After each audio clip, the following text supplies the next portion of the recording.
Okay, here's a look at Craftsman toys.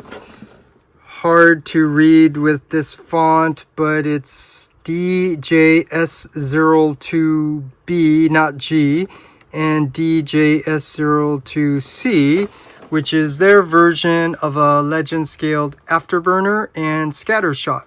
So here you could see what the front of the box looks like with the very busy graphic design for the packaging, and that's probably because they were trying to squeeze in here the English text for their names in Chinese here, and it's not even facing the right direction. But you could see it does have the nice artwork sketch here, done in my favorite style, the simple boxy design with the high contrast. And the back of the box you could see is upside down, has your warning words and stuff. And the side of the box, you got to turn right side up, the DJS-02B, not G, which is Burst Gallup Hero, and DJS-02C, which is Light Strike Hero. And the other side, same thing. And you can see the top of the box, you get the nice artwork in their alt modes, and the bottom of the box, you get the artwork of them in robot mode. And here, if you take a closer look, you could see that it looks like they designed this one box here to kind of look like it's the two separate boxes stacked on top of each other. And I'm not sure why they did that. I'm assuming maybe it has something to do with saving on production and shipping costs. Instead of having two separate boxes, they just put it in one box. I don't know if that's smart or not, but I know they can save a little bit on just the packaging for one box instead of two. And then the shipping, I know the fewer boxes that you have to ship, it also costs less. So that's my best explanation as to why they kind of put the two together.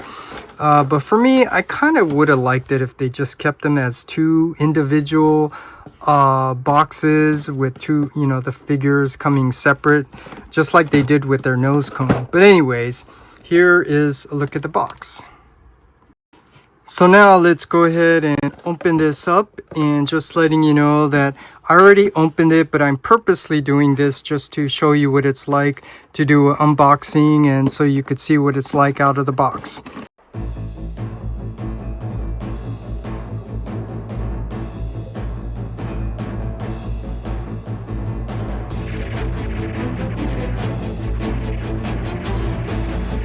And here is a look at everything out of the box. So first of all, you get the instructions and the two bio cards that came in a plastic wrap that I already taken out. And over here you could see the first top layer comes with Scattershot and Afterburner, and the faceplate, alternate faceplate for Computron.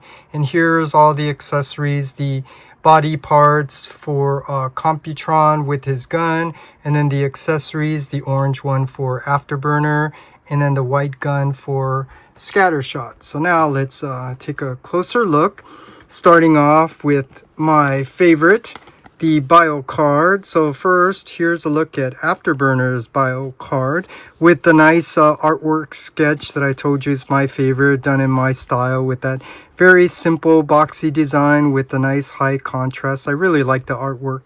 And then the back of the box, you get your tech spec, and yeah, this is unfortunate. The stuff in Chinese, so you can't really read what that says unless someone will do the translation. And then you get the bio card for Scattershot.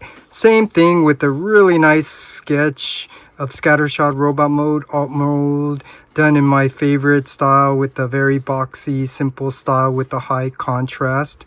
And then the back of the box, it's the same thing, the tech specs and the bio in, I think that's Chinese, which is hard to try. I don't know how to read. And then the instructions, which is done in this open up sheet that you heard me say many times I don't like.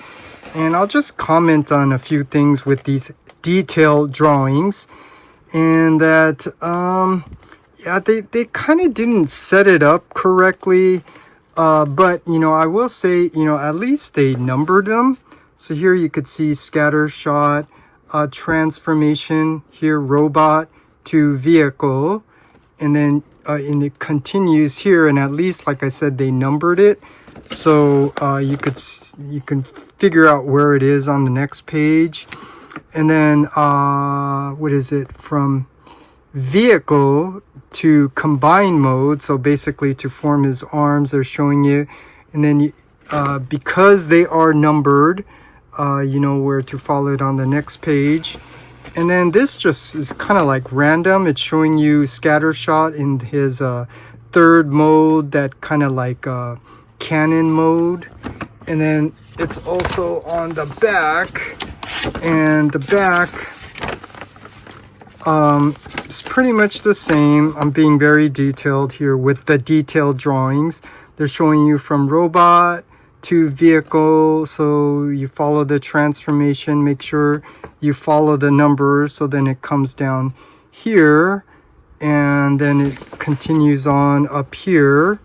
And then see here, this should have been put over here, because here this is showing you the transformation from vehicle to combine mode, and fortunately they're numbered. So 20, you need to continue on up here to 21, and then it continues all the way down to the end. So yeah, I just thought I'd be a little thorough on the instructions, just because I noticed some things here that I felt were important to point out. But now let's go over all of these accessories. So let's start off first. Let's start off first with the figures. Let's start off with the Afterburner, and I'll just try to go through it really quick, because I think I don't know if I should do these as in two-part episode for this review. But here you could see what Afterburner looks like, and I'll just say the first thing. These are not very tune accurate, and that's not a bad thing. It's just the way they chose to design it. This is done in a more stylized version, so I was incorrect when I did the first review for their nose cone. This is a stylized version of the Technobots. So there's a lot of things are, you know, not accurate to the cartoon. But, you know, so to be objective, I have to look at this from a design perspective and just look to see how well they designed the figures from a stylized point of view. And to put it simply, without going over all the details, it's done really well. So from an aesthetic point of view, from the design aspect, this is a really nicely designed figure. And I don't collect a lot of the Iron Factory figures, only just a couple of the few mini bots. But I heard it said many times, these are definitely kind of like the Iron Factory in terms of the style, the aesthetics, the quality of the plastic. So yeah, you just have to kind of go by what they said. So there's just a quick look at Afterburner. And scatter shots, the same thing. I'm laughing because, yeah, I already noticed I'm aware of certain areas that are not very tune accurate, such as the little extra details on his knee, the little red, and up here his chest should not have those white details, which kind of takes away from being able to put the Autobot symbol, but I still put it on there. But that's not a bad thing. Like I said, it's just not very tune accurate, which is also not a bad thing. It's just, this is a stylized version. So again, to be objective, I have to look at it from that point of view. And when I do, looking at all the design aspects of it, this is a, you know, nicely designed figure. So yeah, here's just a quick look at scatter shot, and then all these accessories. So let's bring these three out, because these are the accessories that go with Afterburner. And again, you can hear it in my voice, I'm a little disappointed because it's not really tune accurate. But here they did give you the two guns and his handheld gun for Afterburner. And then scatter shot does come with his own gun that's nicely sculpted, nicely painted. So you just have to appreciate, you know, these for how they designed and made them. And then here, these are the 3 parts for their Computron. And so first, let's take a look at the gun, because I actually think this gun is pretty cool.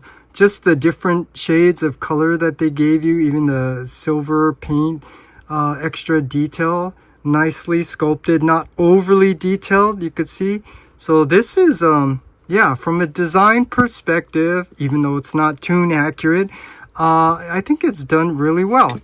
And then here is the parts forming piece for Computron's hip, which you have to bring down the legs, bring down the hip skirts. And yeah, again, I'm trying to appreciate this. Look at the very simple design, just the incorporations of the different colors to add some accents. It is nicely done. Yeah, and I don't want to go through all of the articulation and stuff, because I'll save all of that for the end when I form Computron. And then his hand. And first, let me point out that this thumb was actually on the other side, which didn't make sense, because if you know, Afterburner forms his right arm, so the thumb should be on this side. But for whatever reason, I don't know if this was a QC with the assembly, but the thumb was on the other side, so it was supposed to go on this side. So thankfully, it is on a ball joint, so I was able to carefully take it out and put it on. But, you know, maybe that was done on purpose, and maybe the next release that comes with the hand is going to have the thumb on this side, because this one came on this side. But either way, I just wanted to, you know, point that out. And then the last thing that came with this set was the alternate faceplate for Computron. So it's kind of like a grinning, maybe he got shot or something. But anyways, here is a look at all of the accessories. So to try to keep this review as short as possible, let's just get right into it and quickly go over Afterburner. And here you could see a close-up look at his head, which is nicely sculpted with the nice transparent light blue visors. And it is on a ball joint, so it can go up and down, side to side, all around. And his shoulders, you could see they can go out to the side, they can go forward and back. He does have bicep swivel, he does have a elbow joint, can go past 90 degrees. He does have a fist rotation. He does have a waist rotation, but no ab crunch. And he does have these hip skirts that you could lift up, so his legs can go forward and back, and they can go out to the side. He does have thigh rotation. He does have a knee joint that doesn't go to 90 degrees, but that's okay. And he does have ankle tilt, and his toe does not go up. It's locked to prevent that, but his toe can go down. So overall, for a legend scale figure, I think there's a good amount of articulation. So now let's straighten him out first, and maybe that's good that's happening, because I think I need to point this out. He does have trouble standing because his heels keep pushing up. They did not put a little lock there, so you need to be gentle and careful when trying to get him to stand, just not to push down those heels. And you could see he will stand, but as soon as you go down, you could see the heels have pushed back up because there's no lock on there, so then he doesn't stand very well. So I wanted to point that out. You just need to be careful how you articulate him when standing.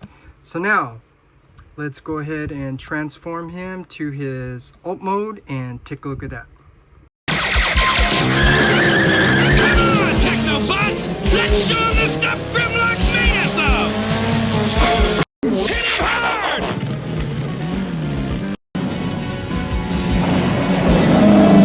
Okay, to transform Afterburner from his robot mode to his vehicle alt mode, first let me tell you, I cannot do the type of transformation where I show you how to figure out how to manipulate the parts and where to position them, because this is a stylized version, so it's kind of hard to know where these pieces are supposed to go. So for figures like this, I have to refer to the stock photos to know what I'm trying to transform this into.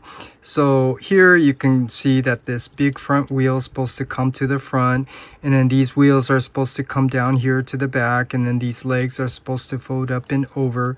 So now it's trying to figure out just how to do that. And there are some parts that are a little complicated, so I'm just gonna, tell you how, the best that I know how to position them. So to start, obviously, we need to get his hands folded up and in. So lift up his arms, and then you could see there are 3 pin hinges. So one's obviously for the bicep, the other one looks like it's for the panel down here, and this one's for the hand. So there's a panel on the bottom of his forearm that you want to open up, and then you want to fold down his fist and then close that panel back up, and you'll see there's like a mushroom tab. So that tab is obviously supposed to tab in onto the back wheels here when you get it down here. So do the same on this side. So come to the bottom of his forearm, open up that panel, fold in his fist, close that back up, and then now we got the arms done. And now this front wheel obviously needs to come up, but you could see this panel piece is in the way, so lift that up. And then as you bring it up, you could see there are tabs on the shoulder. It's supposed to go into the slots right there. So bring it up, line those tabs up, and it will lock in place. And then close that panel down to cover up his face. And then coming to the back here, you could see you want to bring out these wheels that are on the orange part, and then you could see there's the gray piece. And here, this is important to point out, this was not assembled where they put in this piece, screwed it in, put in this piece, screwed it in. They actually just made it one piece that's connecting. So you have to bring these down at the same time, because if you're bringing down one at a time, one here and then the other one, you're actually causing this to twist, and you don't want to cause any damage. So you want to bring these two down at the same time. So here I'm grabbing the back and then grabbing here and then bringing this down. And unfortunately, this one does not like stop in a position. So when you're rotating, you might go too far or not enough. So here I'm just going to tell you, I already know that this is supposed to come down to about straight. So this gray piece, you could see it lines up here parallel. That's about the position it needs to be.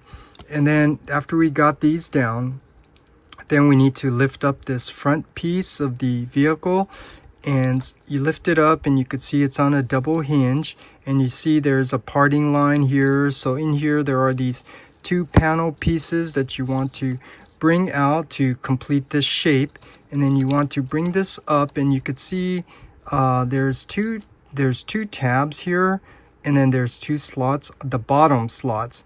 And you want to make sure you get that lined up, tab in, and give it a good squeeze, and make sure you get that tabbed in, because this window piece that you lift up will not come down unless this is tabbed, in the correct position, tabbed in all the way.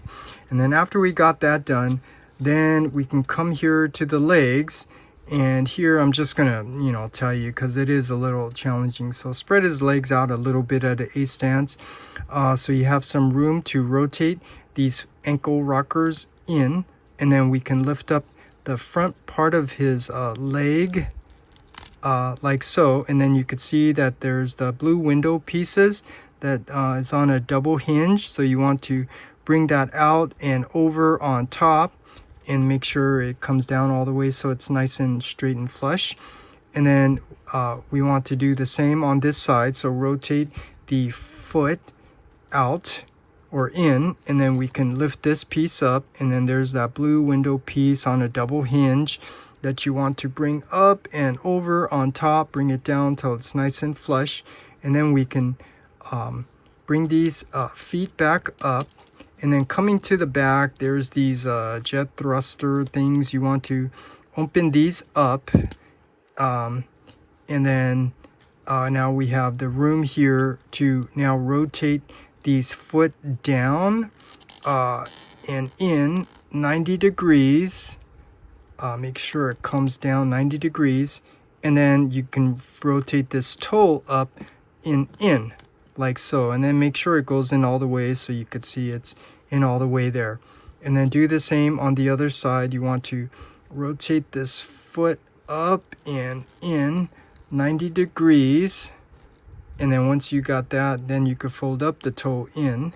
And again, make sure that this goes up and in all the way so that yeah, it's nice and clear down here on the bottom. After that, then we can bring these two pieces down, and then these I don't know what you call them, but these thrusters, you could see there's a tab that goes into the slot right there. Tab it in on both sides, and then now we need to lift these legs up forward. And this is important to know, it's on a double hinge, so this needs to come up 90 degrees and then this needs to fold over 90 degrees.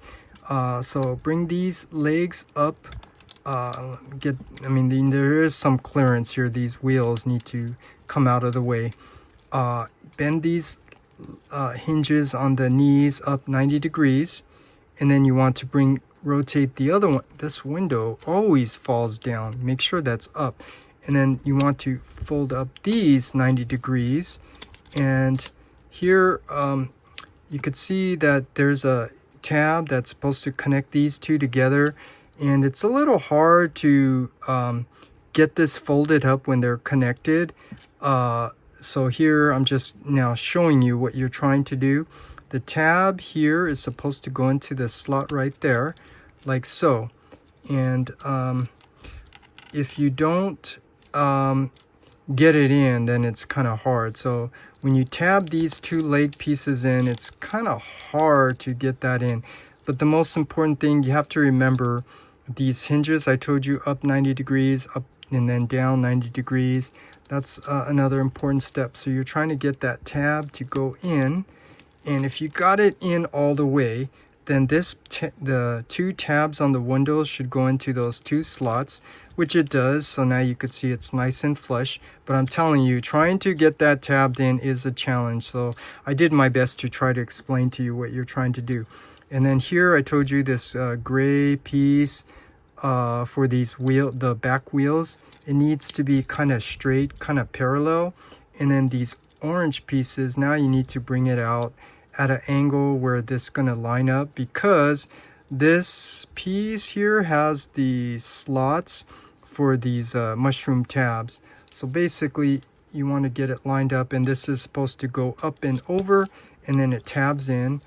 And then you come here to the other side, make sure you bring this angle down and bring the arms, make sure they're straight. And then this is supposed to go up and over that mushroom tab.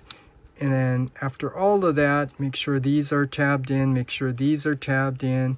Now we have Afterburner in his alt mode. And then we do have these accessories that is not really tune accurate. I mean, these guns are not really the tune accurate to the G1 or the cartoon. This is their stylized version, and also the vehicle is a stylized version. So here they showed you that you can attach them here to the front, and then here this is not very tune accurate, but you know, this is a stylized version, so I have to objectively look at it from that point of view.